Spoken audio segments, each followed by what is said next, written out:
As trainers, we have both joy and sadness in our jobs. We have a great time when the trainees come on site and we get to be with them for a day or 3 hours. They always leave us absolutely high and full of enthusiasm. How do we know that? Because they fill out a critique at the end of it that says you are 5-star and you're great. The difficulty is that we don't get to see what they do with it after the event, if in fact your training was any good or not. And that can't be good for us, because you never know if you need to change something, if you need to do something differently. We're just constantly assuming that it's okay. So how can we assess if we have done a good job after the event?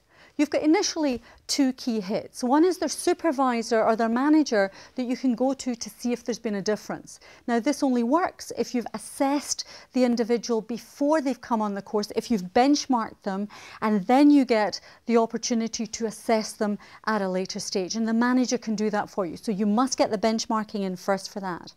Then you've got the individual themselves. They can tell you whether they're doing a good job or not. Why? Because if they've done a time management course, they can give you proof of what they've done over the next month, what they're doing over the next month that is different. Get a time log filled in. Now, they might hate you for it, but at least you'll see if your training has been in effect. If you're looking maybe within a sales environment, you've got a situation where you can get them to assess themselves. They can look at what they were doing before, look at the differences they've made, and sales is dead easy because it means their productivity will be better or they're making more money, and they can feed that information back to you. You've got to look and see how on earth you are going to assess the individuals that come on the course, not on the last day, but after the event.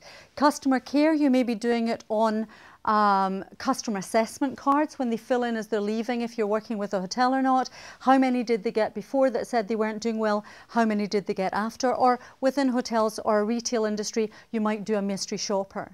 You cannot effectively train unless you effectively assess your worth. You've got to make sure you're doing it right. Good luck.